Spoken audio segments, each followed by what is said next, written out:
நீ நான் காதல் சீரியல்ல துணிக்கடைக்காரரு பாண்டியன் வந்து பார்த்தீங்கன்னா, இப்ப காச குடுக்கல அப்படின்னா, உன் கடையெல்லாம் அடிச்சு நொறுக்கிடுவேன் அப்படிங்கிற மாதிரி மிரட்டுறாரு.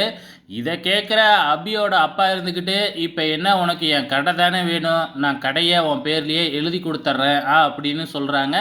இத கேட்ட உடனே எல்லாருக்குமே ரொம்பவுமே அதிர்ச்சியா இருக்கு. அபி, அனு அவங்க அத்தை எல்லாமே வேணாம், இப்படிலாம் பண்ணாதீங்க. நம்ம காச வேற வழியில எப்படியாச்சும் பெரட்டி குடுத்துருவோம் அப்படிங்கிற மாதிரி சொல்றாங்க. ஆனா வந்து பார்த்தீங்கன்னா, அனுவோட அப்பா இருந்துகிட்டு வேற வழி இல்ல அப்படிங்கிற மாதிரி முடிவு பண்ணிடுறாரு. நமக்கு கெடக்க அடைச்சுதுடா அப்படின்னு பாண்டியன் வந்து பார்த்தீங்கன்னா, நான் பத்திரத்துக்கு ஏற்பாடு பண்ணிட்டு வரேன். எல்லாம் ரெடி பண்ணிட்டு சொல்றேன். வந்து கையெழுத்து போட்டு போ அப்படிங்கிற மாதிரி சொல்லிட்டு அங்கேருந்து போயிடுறாரு. ஸோ அதுக்கப்புறம் வந்து பார்த்தீங்கன்னா, நம்ம ராகவும் சரி, நம்ம ஆகாஷும் சரி, நம்ம உதவி பண்ணாலும் அவர் ஏற்றுக்க மாட்டேங்கிறாரே அப்படிங்கிற மாதிரி வந்து பார்த்திங்கன்னா சொல்லிக்கிட்டு இருக்கிறாங்க. வேறு வழி இல்லை இல்லையா? ஸோ இப்போ 2 நாள் கழித்து வந்து பார்த்திங்கன்னா நம்ம அபியை ராகவ் மீட் பண்ணுறாப்புல.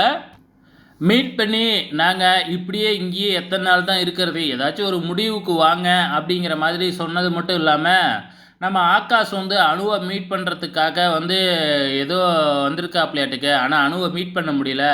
அதனால் ஏதோ லெட்டரில் ஏதோ முக்கியமான விஷயம் எழுதியிருக்குன்னு சொல்லியிருக்கிறாப்ல. இதை அணுகிட்ட கொடுத்துரு அப்படிங்கிற மாதிரி வந்து பார்த்திங்கன்னா நம்ம ராகவ் கொடுக்குறாப்புல. ஸோ அதை நான் வாங்கிக்கிறேன். ஆனால் அதுக்கு முன்னாடி நீ எனக்கு ஒரு உதவி பண்ணணும் அப்படின்னு சொல்லிட்டு, என் வண்டியில் பெட்ரோல் இல்லை, அதனால் இதை வீடு வரைக்கும் தள்ளிக்கிட்டு வா அப்படின்னு ராகவ் கிட்ட சொல்கிறாங்க. ராகவுக்கும் வேறு வழி இல்லை, பைக்கை தள்ளிக்கிட்டே வராரு. வர்ற வழியில் நடக்கிற அட்டகாசம் தான் தெரியும் இல்லைங்களா? அபி கண்டதை எல்லாத்தையும், வர்ற வழியில் இருக்கிறது எல்லாத்தையும் வாங்கி தின்னுக்கிட்டே வந்துக்கிட்டு இருக்கிறாங்க. ஸோ இங்கே வீட்டுக்கு வந்த உடனே பைக்கில் ஏறி அவங்க மட்டுக்கும் போகிறாங்க. நம்ம ராகவை வேணும்னே ஏமாற்றி இருக்கிறாங்க. வீட்டுக்கு வந்த உடனே அபியும் அணுகிட்ட, ஆகாஷ் உங்ககிட்ட இந்த லெட்டரை கொடுக்க சொன்னார் அப்படின்னு சொல்லி கொடுக்குறாங்க. அதை அபி முன்னாடி அப்படியே வாங்கி கசக்கி தூக்கி போட்டுடுறாங்க.